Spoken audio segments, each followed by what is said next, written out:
ശ്രീ മൻസൂർ നമുക്കൊപ്പം ടെലിഫോൺ ലൈനിൽ ചേരുകയാണ്.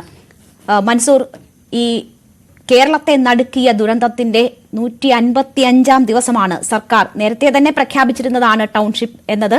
അതിന്റെ കൂടുതൽ വ്യക്തത വരുത്തുന്നത് നിങ്ങളെ സംബന്ധിച്ച് പ്രതീക്ഷ നൽകുന്നതാണോ ഇന്നത്തെ പ്രഖ്യാപനങ്ങൾ? ഒരുപാട് പ്രതീക്ഷയോട് കൂടിയിട്ടാണ് ഞങ്ങളിത് കണ്ടിട്ടുള്ളത് ഇന്ന് മുഖ്യമന്ത്രിയുടെ പ്രസ്താവന. പക്ഷെ നിർഭാഗ്യവശാല് നമ്മുടെ കൽപ്പറ്റ എൽസ്റ്റോൺ എസ്റ്റേറ്റുമായിട്ട് ബന്ധപ്പെട്ട് ഭൂമി 5 സെന്റ് അവിടെ ഉണ്ടാവുകയുള്ളൂ എന്നാണ് പറഞ്ഞിട്ടുള്ളത്. അത് തീർത്തും നിരാശാജനകമാണ്. പിന്നെ ദുരന്തബാധിതർക്ക് വലിയ പ്രയാസമാണ് അത് ഉണ്ടാക്കുന്നത്. കാരണം 5 സെന്റ് ഭൂമിയിൽ ഒരു പൊര 1000 സ്ക്വയർ ഫീറ്റ് പൊര എന്നുള്ളത് നമുക്ക് ചിന്തിക്കാൻ കഴിയുന്ന ഒരു വസ്തുതയല്ല. അപ്പം തീർച്ചയായിട്ടും അതിൽ ഞങ്ങൾക്ക് പ്രതിഷേധമുണ്ട്. ബന്ധപ്പെട്ട ആളുകളെ അതുമായിട്ട് ബന്ധപ്പെട്ടുള്ള കാര്യങ്ങളൊക്കെ നാളെ മുതൽ അറിയിക്കുന്നുണ്ട്. വലിയ പ്രതീക്ഷയോട് കൂടിയിട്ടാണ് ഇന്നത് നമ്മൾ മുഖ്യമന്ത്രിയുടെ ഈ പ്രസ്താവന കണ്ടിട്ടുള്ളത്. പക്ഷെ ഇങ്ങനെയുള്ള ഒരു അവസരത്തിൽ നമുക്ക് അത് വലിയ വിഷമാണ് ഉണ്ടാക്കിയിട്ടുള്ളത് ദുരന്തബാധിതർക്ക്. ഈ കൽപ്പറ്റയിലാണ് 5 സെന്റ്, നെടുമ്പാലയിൽ 10 സെന്റ്, അങ്ങനെ ഒരു വ്യത്യാസം വന്നതാണോ നിങ്ങളെ സംബന്ധിച്ച് ബുദ്ധിമുട്ടുണ്ടാക്കുന്നത്? അതൊരു വ്യത്യാസം വന്ന് ദുരന്തബാധിതര് എന്തായാലും ദുരന്തം വന്നുപോയി. ഈ ദുരന്തബാധിതരെ 2 തരമായിട്ട് തിരിക്കുന്നത് തന്നെ വലിയ പ്രയാസമാണ്. മിനിമം 10 സെന്റ് 15 സെന്റ് ഭൂമിയെങ്കിലും ഞങ്ങൾക്ക് വേണം എന്നുള്ളതാണ് നമ്മൾ ആവശ്യപ്പെട്ട് കൊണ്ടിരിക്കുന്നത്. അതിനിടക്കാണ് 5 സെന്റ് ഭൂമിയിൽ 1000 സ്ക്വയർ ഫീറ്റ് വീട് എന്നുള്ളത് അത് ഊഹിക്കാൻ പോലും കഴിയാത്തൊരു കാര്യമാണ്. ഈ മറ്റ് ജീവിതമാർഗങ്ങൾ അടയും എന്താണ് ഈ വസ്തു കുറച്ചുകൂടി വേണം എന്നത്? കൃഷി എന്ന നിങ്ങളുടെ വരുമാന മാർഗം അതാണോ നിങ്ങളുടെ ബുദ്ധിമുട്ട്? അതിപ്പോൾ 10 സെന്റ് ആയാലും പരിഹരിക്കാൻ കഴിയുന്നതല്ലോ. അല്ല, 10 സെന്റ് ഭൂമി എന്ന് പറയുന്നത് നമുക്കറിയാലോ. 5 സെന്റ് ഭൂമിയിൽ 1000 സ്ക്വയർ ഫീറ്റ് വീട് വെക്കുന്ന സമയത്ത് നമുക്ക് ഉണ്ടാകുന്ന പ്രയാസം, അതിൽ കുറെ പ്രയാസങ്ങൾ വരുന്നുണ്ട്. 10 സെന്റ് ഭൂമി മിനിമം ഉണ്ടെങ്കിൽ തന്നെ നമുക്ക് മുന്നോട്ട് പോകാൻ കഴിയുന്ന ഒരു സംവിധാനമാണത്. 5 സെന്റ് എന്നുള്ളത് നമുക്കത് ആലോചിക്കാൻ കഴിയാത്തൊരു സംവിധാനമാണത്. ഇത് സമരസമിതിയുടെ എല്ലാവരുടെയും അഭിപ്രായമാണോ, അതോ ഇതിൽ നിങ്ങൾക്കിടയിൽ അഭിപ്രായ ഭിന്നതകളുണ്ടോ? അഭിപ്രായ ഭിന്നതന്റെ ആവശ്യമില്ല. ദുരന്ത ബാധിതരുടെ അഭിപ്രായമാണ് ഞാൻ പറഞ്ഞത്. ഞാൻ സമരസമിതി ചെയർമാനാണ് ഞാന്.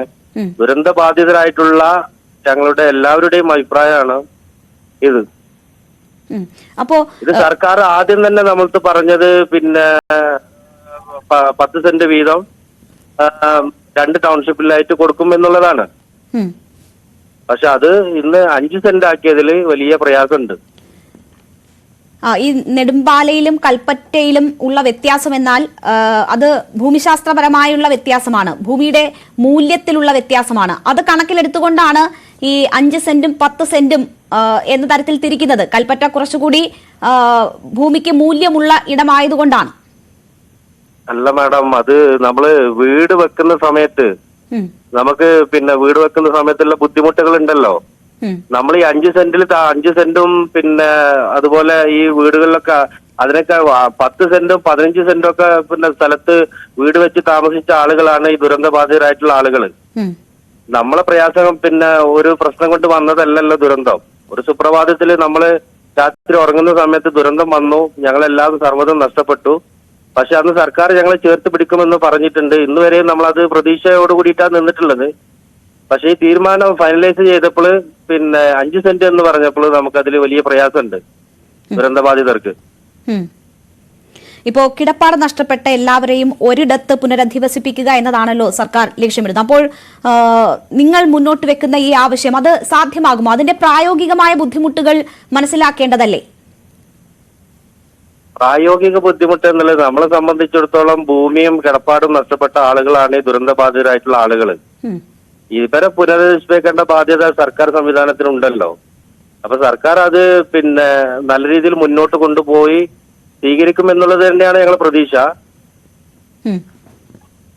ഇതിപ്പോ നിങ്ങൾ പലരും അവിടെ കൃഷി ഉപജീവന മാർഗമാക്കിയവരാണ്, കാലികളെ വളർത്തി അത് ഉപജീവന മാർഗമാക്കിയവർ ഉണ്ട് ഈ ദുരന്തബാധിതരിൽ.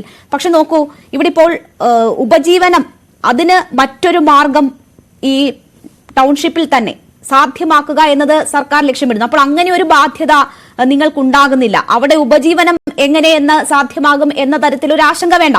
അപ്പോൾ അങ്ങനെ വരുന്ന ഒരു സാഹചര്യം ഉണ്ടെങ്കിൽ ഈ ഭൂമി അതിന്റെ അളവ് അതൊരു പ്രശ്നമാകുമോ?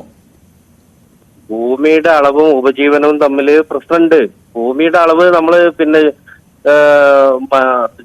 നമുക്ക് ഒരു സർക്കാർ നമ്മൾ സ്വന്തമായിട്ടൊരു പുര വെക്കുകയാണെങ്കിൽ തന്നെ 5 സെന്റ് ഭൂമിയില് പിന്നെ എന്തായാലും പുര വെക്കൂലല്ലോ.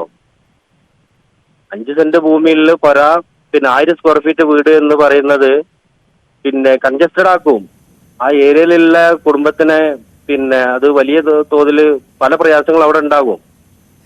മിനിമം 15 സെന്റ് ഭൂമിയിൽ നമുക്ക് ആവശ്യം ഉണ്ട് എന്നാണ് നമ്മൾ അറിയിച്ചിട്ടുള്ളത്. പല വേദികളിൽ നമ്മൾ പറഞ്ഞിട്ടുള്ളത്, നിവേദനങ്ങളിലൂടെ മന്ത്രിമാരെ അറിയിച്ചിട്ടുള്ളത് അങ്ങനെ തന്നെയാണ്. അത് കുറഞ്ഞു പോയാൽ ഞങ്ങൾക്ക് പ്രയാസങ്ങളുണ്ട്, പ്രശ്നങ്ങളുണ്ട് എന്നാണ് പറഞ്ഞിട്ട് വന്നിട്ടുള്ളത്. ഈ ഭൂമി അതിന്റെ അളവ് അത് മാത്രമാണോ ഇന്ന് ടൗൺഷിപ്പ് എങ്ങനെയാകും എന്നതിന്റെ ഒരു ഗ്രാഫിക്കൽ റെപ്രസെന്റേഷൻ കൂടി നമ്മൾ കണ്ടതാണ്. അപ്പോൾ ഈ ഒരു കാര്യത്തിൽ മാത്രമാണോ നിങ്ങൾക്ക് ആശങ്കയുള്ളത്? അതല്ല, ഞങ്ങള് ഇപ്പോ മുഖ്യമന്ത്രി ഇന്ന് പിന്നെ പറഞ്ഞിട്ടുണ്ട് പിന്നെ 15 ലക്ഷം രൂപ നഷ്ടപരിഹാരം നൽകുമെന്നുള്ളത്. ടൗൺഷിപ്പുമായിട്ട് സഹകരിക്കാത്ത ആളുകൾക്ക് 15 ലക്ഷം രൂപ നഷ്ടപരിഹാരം നൽകുമെന്ന് പറഞ്ഞിട്ടുണ്ട്. 40 ലക്ഷം രൂപ നഷ്ടപരിഹാരം നൽകണം എന്നാണ് ഞങ്ങൾ ആവശ്യപ്പെടുന്നത്. കാരണം പിന്നെ ഞങ്ങൾ നഷ്ടപ്പെട്ട വീടുകളൊക്കെ നല്ല വീടുകളാണ് അവിടെ നഷ്ടപ്പെട്ടിട്ടുള്ളത്. അപ്പൊ സർക്കാർ സംവിധാനത്തില് പുനരധിവാസം നടത്തുമ്പോൾ നമുക്ക് ലോകത്തെ കാണിക്കാൻ വേണ്ടി പുനരധിവാസം നടത്തുന്ന സമയത്ത് ഈ പിന്നെ വീട് പിന്നെ നഷ്ടപരിഹാരം ആളുകൾക്ക് ഇതിൽ താമസിക്കാൻ പിന്നെ ടൗൺഷിപ്പുമായിട്ട് സഹകരിക്കാത്ത പിന്നെ ദുരന്ത ബാധിതരുണ്ടെങ്കിൽ അങ്ങനെ ഉണ്ടാവുമല്ലോ. ചിലപ്പോൾ കുറച്ച് ഫാമിലി ഉണ്ടാവും. അങ്ങനെയാണെങ്കിൽ അവർക്ക് മതിയായ നഷ്ടപരിഹാരം കൊടുക്കണം. അവരുടെ ഭൂമിയും അവരുടെ ഒരേ നഷ്ടപ്പെട്ടതിന് മതിയായ നഷ്ടപരിഹാരം നൽകി 40 ലക്ഷം രൂപ നഷ്ടപരിഹാരം നൽകണം എന്നുള്ളതാണ് ഞങ്ങൾ ആവശ്യപ്പെടുന്നത്. മൻസൂർ, ഇപ്പോ ഒരു ഭൂമിയുടെ പ്രശ്നം ചൂണ്ടിക്കാട്ടിയല്ലോ. ഇപ്പോ നിങ്ങൾക്ക് വലിയ വീടും ഭൂമിയും ഒക്കെ ഉണ്ടായിരുന്ന പലരും ഈ ദുരന്തത്തിൽപ്പെട്ടിരുന്നു എന്ന് പറഞ്ഞു. പക്ഷേ എന്താണോ മുണ്ടക്കയിലും ചൂരൽമലയിലും നിങ്ങൾക്കുണ്ടായിരുന്നത് അത് നഷ്ടമാകില്ല എന്നതുകൂടി സർക്കാർ സൂചിപ്പിക്കുന്നുണ്ട്. അതിന് ഉപരിയായിട്ടാണ് ഈ ഒരു പുനരധിവാസം സാധ്യമാകുന്നത്.